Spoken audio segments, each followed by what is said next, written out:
Good morning 10th class students. Now in this video we'll complete our rest of the chapter which we have left earlier. Now as we were discussing that where we are amiss, कहाँ हम as a nation lag कर रहे हैं, कहाँ हम पिछड़ रहे हैं as compared to the other nations जो कि already developed है और जो बहुत ही ज़्यादा प्रगतिशील है. हम ऐसी क्या गलतियाँ कर रहे हैं जो हमें नहीं करनी चाहिए. सो बेसिकली यहाँ पर बताया गया है कि बहुत सारी ऐसी स्मॉल बट इम्पॉर्टेंट इश्यूज़ हैं जो कि हम जिनको हम नेगलेक्ट कर रहे हैं और जिनकी वजह से हम पिछड़ते जा रहे हैं. ठीक है, जिन पर हम ध्यान नहीं दे रहे. हम बड़े इश्यूज़ पर तो बहुत ध्यान दे रहे हैं, लेकिन ऐसे बहुत सारे स्मॉल इश्यूज़ हैं लेकिन वो काफ़ी क्रूशियल और काफ़ी इंपॉर्टेंट है जिनको हम मिस कर रहे हैं. ठीक है ना, उनकी बदौलत जो है हम यहाँ पर फेल होते जा रहे हैं. तो उनमें से we have discussed two earlier. One is noise pollution and the other is the other one which we have read earlier is like the one is noise pollution, other is travel by public transport. Now we have to start with the third one, which is traffic sense. So what do you mean by traffic sense? See, we take roads as if they were especially meant for us only. देखो, road को हम ऐसे समझते हैं जैसे कि वो हमारे लिए ही बनी हुई है. Just for us, this is our private property. See, violation of traffic norms and driving rashly are considered signs of gallantry, though when required, such gallants prove to be the worst cowards. अब यहाँ पर क्या कहा गया है कि violation of traffic norms, ये जो ट्रैफिक के जो नियम कानून होते हैं उनका उल्लंघन करना, वायलेट करना, एंड ड्राइविंग रैशली, और व्हीकल को रैशली ड्राइव करना, ये माना जाता है साइंस ऑफ गैलेंट्री. गैलेंट्री का मतलब होता है ब्रेवरी. आजकल की यूथ में ऐसे साइन तोड़ करके भाग के चले जाना, पुलिस वालों से बच करके निकल जाना, डॉज कर जाना, ये ऐसी चीज़ों को बहादुरी माना जाता है. दो व्हेन रिक्वायर्ड, लेकिन जब ज़रूरत पड़ती है, ऐसी बहादुरी जो है, ऐसी बहादुरी दिखाने वाले लोग ही सबसे बड़े डरपोक माने जाते हैं. ठीक है. The modern youth take pride in driving at great speed.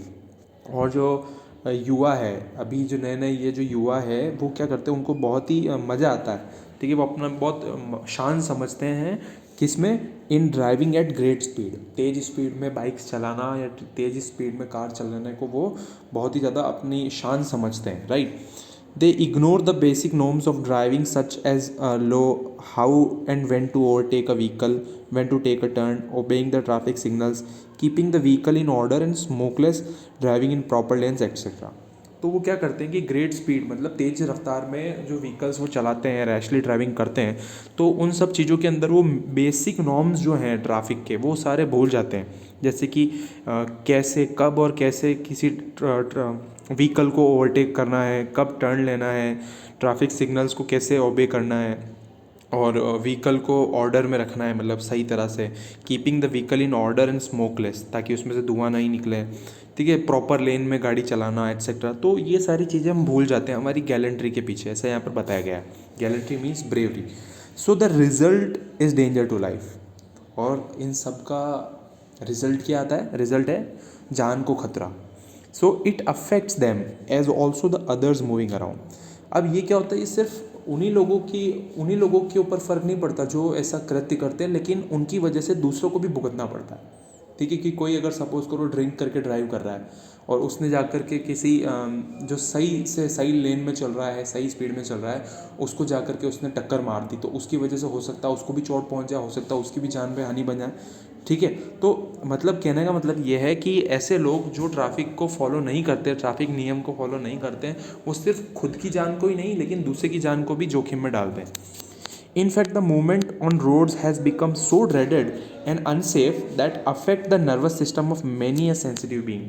लेकिन इनफैक्ट ये जो रोड्स पर जो मूवमेंट होता है वो इतना भयंकर, इतना मृत्युदायी हो सकता है, इतना अनसेफ हो सकता है कि इससे क्या होता है कि नर्वस सिस्टम पे भी इफेक्ट पड़ता है, और बहुत सारे जो सेंसिटिव लोग बाग हैं उनको सांस लेने में दिक्कत आ सकती है. यहाँ पर ऐसा बताया गया.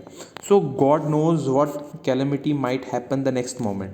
भगवान ही जाने अगले क्षण क्या आपदा हो आए, क्या दुर्घटना हो जाए, कोई नहीं कह सकता. क्योंकि इंडिया के अंदर daily approx 400 to 500 cases comes of road accident only. तो मतलब रोड एक्सीडेंट के ही 400 से 500 केस रोज के होते हैं. कितने लोगों की जान चली जाती है. अगर ये थोड़े बेसिक रूल्स अगर हम फॉलो कर ले तो सोचो हम रोज की इतनी सारी जान बचा सकते हैं. The pity is there is no control on any such things. अब दुख की बात तो ये है कि ऐसी चीज़ों पर, छोटी छोटी चीज़ों पर ज़्यादा कंट्रोल नहीं होता।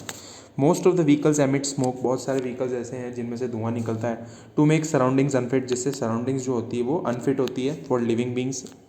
People ply their vehicles overloaded with every possible risk of causing an accident. लोगों की आदत होती है वो अपने व्हीकल्स को पूरी तरह से ओवरलोड करते हैं, स्पेशली द रिक्शा वालाज। वो क्या करते हैं कि अपने रिक्शा को फुल स्मोक उसमें से एमिट हो रही होती है, उसके बावजूद भी वो क्या करते हैं कि कुछ पैसा कमाने के लिए, एक्स्ट्रा कमाने के लिए वो अपने व्हीकल को ओवरलोड कर देते हैं और फिर ऐसे रिस्क बढ़ जाती है एक्सीडेंट होने की।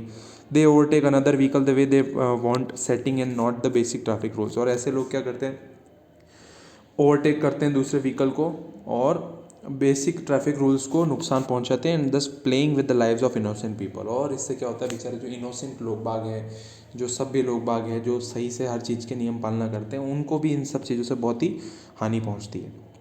Third one is encroachment. What do you mean by encroachment? Pen is mightier than the sword. Now look at this once again, this is a phrase that pen is mightier than the sword. आपने भी सुना होगा कि कलम जो है वो तलवार से भी ज़्यादा शक्तिशाली होती है। Is very often kept the subject for debates in many in educational institution. बहुत सारे एजुकेशनल इंस्टीट्यूशन में क्या है कि ये जो फ्रेज़ है ये मुख्य चर्चा विषय रहा है डिबेट का। लेकिन in reality the muscle power is stronger than the brain power. लेकिन रियलिटी में देखा जाए, अगर पावर की बात करें तो मसल पावर जो है वो ब्रेन पावर से ज़्यादा स्ट्रॉन्ग होती है। And it has been since aeon, और ये तो बरसों से चली आ रही है। Generally those with muscle power are uncivilised. ऐसा कहा गया है कि आमतौर पर ऐसे लोग जो सिर्फ मसल पावर, जिनके पास मसल पावर होती है, वो अनसिविलाइज्ड होते हैं, मतलब ज़्यादा पढ़े लिखे नहीं होते हैं, ज़्यादा शिष्टाचारी लोग नहीं होते हैं, अशिष्टाचारी लोग होते हैं, ऐसा यहाँ पर कहा गया है। They consider public property their own. वो पब्लिक प्रॉपर्टी को अपनी खुद की मान के चलते हैं। Making a small beginning they grab whatever maximum property they can in course of time, thus snatching the rights of civilised and law abiding citizens. और क्या गया हुआ है, छोटा छोटा धीरे धीरे कर कर के वो क्या करते हैं, ज़्यादा संपत्ति हड़पने की कोशिश करते हैं, बाय हुक और क्रुक, बाय ऑड मीन्स, अलग अलग तरीके से वो करते हैं, और कुछ वक्त के अंदर ही वो ज़्यादा प्रॉपर्टी अपने अंदर हासिल कर लेते हैं। तो उससे क्या होता है, वो सिविलाइज्ड और जो कानून को फॉलो करने वाले लोग होते हैं उनकी हक को वो छीन रहे होते हैं। The footpaths on both sides of the road become their property when they may sleep, install their shops और मेक देयर ड्वेलिंग। अब यहाँ पर ये चीज़ भी बताई गई है कि जैसे जो फुटपाथ जो होता है, वो फुटपाथ को भी, फुटपाथ का एरिया ऐसे लोग होते हैं जो कवर कर लेते हैं, अपनी जगह बना करके वहाँ पर रैन बसेरा का कुछ भी खोल दिया, या फिर अपनी लारी लगा दी, इंस्टॉल देयर शॉप्स और मेक देयर ड्वेलिंग, जैसे तैसे उनका काम चला लेते हैं। ऐसे लोगों की कमी नहीं है हमारे देश में। In the name of religion they may occupy certain area even on the main road to meet their selfish ends. अब धर्म के नाम पर भी ऐसे बहुत सारे गलत कृत्य होते हैं। कभी कभी क्या करते हैं, सिर्फ धर्म के नाम पर भी वो अपने स्वार्थ की पूर्ति करने के लिए किसी भी हद तक पहुंच जाते हैं। तो some people try to encroach upon public property after constructing houses shops on their purchase piece of land by way of putting stairs. अब ऐसे कुछ लोग होते हैं वो पब्लिक प्रॉपर्टी पे भी अपना हक जताने की कोशिश करते हैं। कैसे करते हैं? आफ्टर कंस्ट्रक्टिंग हाउसेस, और उन जगह पर अपने मकान बना लेते हैं, अपनी दुकानें बना लेते हैं, या फिर कोई ज़मीन खरीद लेते हैं, या फिर सिर्फ सीढ़ियाँ लगा देते हैं, और लेइंग गार्डन्स और मेकिंग सीटिंग अरेंजमेंट, या फिर वो गार्डन्स बना देते हैं उस जगह पर, छोटा लॉन बना देते हैं, या फिर सीटिंग अरेंजमेंट तैयार करा देते हैं। हाँ, you must have known such persons. आप भी जानते होंगे ऐसे कुछ लोगों को, outside their mark boundary, who is there to check and थ्वाट देयर डिज़ाइंस। अब कौन है जो इस पर चेक करे और इनके डिज़ाइंस को ध्वस्त करे? थ्वाट मतलब डिस्ट्रॉय करे, कोई भी नहीं।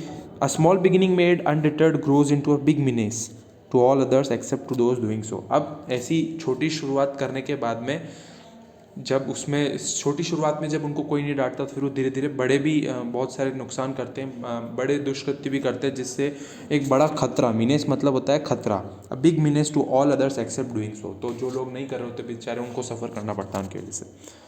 Now the fourth point is cleanliness. Now cleanliness is next to godliness, कि स्वच्छता ही नेक्स्ट है टू गॉडलीनेस, मतलब ईश्वर की पूजा के समान ही है, ऐसा कहा जाता है। That seems to remain an obsolete adage now. अब ये जो है ये व्यर्थ स्टेटमेंट है आज की तारीख में, ऐसा कहा जाए तो। We are so used to uncleanliness, हम अनक्लीनलीनेस से इतने यूज टू हो चुके हैं that it does not seem to affect our senses, leave aside annoying us, कि हम इससे इतना यूज्ड टू हो चुके हैं कि हमें कुछ फ़र्क नहीं पड़ता। ठीक है, ज़्यादा परेशान होने की बात तो दूर रही, लेकिन हमको तनिक भी फ़र्क नहीं पड़ता इन चीज़ों से। We throw the rubbish and waste materials wherever we like, maybe roads, public transport, educational institutions, historical monuments, government buildings, and do not spare even holy places of worship. अब हम कूड़ा कचरा कहीं पे भी डाल देते हैं, वेस्ट मटेरियल कहीं पे भी डाल देते हैं जहाँ हमारी मर्जी पड़े, चाहे वो रोड हो, पब्लिक ट्रांसपोर्ट हो, एजुकेशनल इंस्टीट्यूशन हो, हिस्टोरिकल मोन्यूमेंट्स हो, गवर्नमेंट बिल्डिंग्स, या फिर धार्मिक जगहें भी क्यों ना हो। ठीक है, in our fond hope of keeping our home clean we do not hesitate in making our neighbours home unclean. अब हम हमारे घर को साफ़ रखने के चक्कर में हम कभी भी ये नहीं देखते हैं कि हम दूसरे के घर में क्यों कचरा कर रहे हैं, या फिर दूसरों ठीक है, हम हमारे घर को तो काफ़ी साफ़ रखते हैं, लेकिन दूसरों के यहाँ कचरा डालने से हम बिल्कुल भी नहीं झिझकते हैं। ऐसा यहाँ पर कहा गया है, the rubbish may be dirt of the house. अब कचरा कुछ भी हो सकता है, घर का कचरा हो सकता है, sheet of the children, skin of the vegetable fruits और any other waste stuff. The skin of the banana is seen littered on public roads, which leads to many normal beings physically handicapped. अब केले के छिलके तो रोडों पर ऐसे पड़े रहते हैं जिनकी वजह से बेचारे कितने ही लोग अपाहिज हो गए। ठीक है, added to this malady, malady का मतलब होता है इस व्यथा, और भी इस दुख दर्द में और भी चीज़ अगर ऐड की जाए तो is the free movement of stray animals. Stray animals मतलब जो ये जो होते हैं ना जानवर जो घूमते रहते हैं लापरवाह, who spoil the road, houses, public places and hamper traffic. They also causes serious accidents. Now such animals जैसे कि ऐसे बहुत सारे डॉग्स और काउज हैं, stray dogs and stray animals जो है वो क्या करते हैं, रोडों को और गंदी करके रखते हैं, मकानों को, पब्लिक प्लेसेस को, और वो ट्रैफिक में भी बाधा उत्पन्न करते हैं।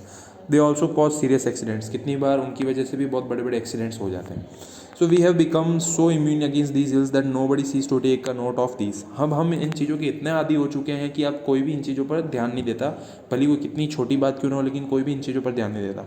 Even some African countries, not to talk about the advanced countries, when shown on the TV seem cleaner than ours. We must understand that cleanliness is of paramount importance and the offenders should be dealt with strictly with punitive measures.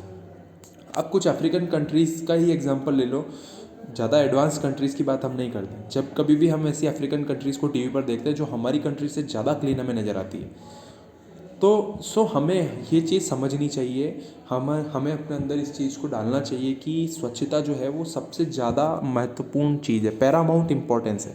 Paramount importance मतलब top most priority. ठीक है, and the offenders मतलब जो भी इन नियम कानूनों की पालना नहीं करता, ऑफेंड करता है, should be dealt with strictly and with punitive measures, मतलब उसका कठोर से कठोर दंड देना चाहिए और नियम कानून और भी ज़्यादा सख्त कर देने चाहिए यहाँ पर। Now the fifth one is धरना बंद और रेल रोको। See, the easiest way to give vent to our protest is to stage a dharna or call for a band or a rail roko demonstration.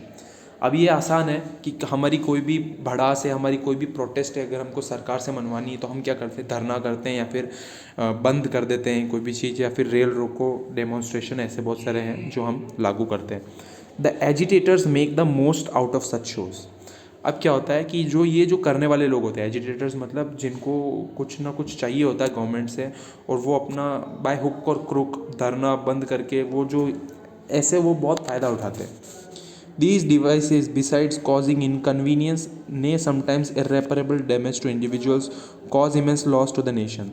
अब क्या होता है कि जब वो लोग ऐसा काम करते हैं, धरना या फिर बंद जब ये लोग करते हैं, रेल रोको टाइप की चीज़ें जो होती है, तो इनसे होता क्या है कि बहुत ही ज़्यादा इनकन्वीनियंस होती है और लॉस ऑफ पब्लिक प्रॉपर्टीज़ में होती है, जो कि उसको रिपेयर करते करते बाद में वापस बहुत सालों लग जाते हैं। तो इससे राष्ट्र को बहुत बड़ा नुकसान होता है। Imagine someone is seriously sick, another has an inescapable appointment and still another has no provisions at home. Now just imagine वो ट्रेन जिसके अंदर कितनी हज़ारों लोग सफ़र करके जा रहे हैं, और उस ट्रेन को मतलब कुछ समुदाय के लोगों ने रोक दिया, तो सोचो उस ट्रेन में कितने लोगों का कितना पर्सनल नुकसान होगा और नेशन का कितना लॉस हो सकता है। Just imagine. So who bothers for others legitimate needs. हाँ खैर, अब दूसरों की इम्पोर्टेंट ज़रूरतों में किसको ज़्यादा पड़ी है यार। ठीक है, सब तो अपने स्वार्थ की पूर्ति करने के लिए ही सब काम करते हैं। So one remains wonderstruck to see that sometimes such bandhs are sponsored even by responsible people. अब ताजुब करने की बात तो ये है, देखने लायक बात तो ये भी है कि कभी कभी जो ऐसे बंद होते हैं ना, वो रेस्पॉन्सिबल लोग ही कराते हैं. Occasionally, these demonstrations become violent, causing further loss to the national property and human life. जैसे कि मैंने ऊपर बताया था कि ऐसे डेमोन्स्ट्रेशंस जो कभी कभी बहुत ज़्यादा हिंसक हो जाते हैं और इससे राष्ट्रीय संपत्ति पर भी काफ़ी नुकसान हो जाता है और इंसान की जान तक बनाती है.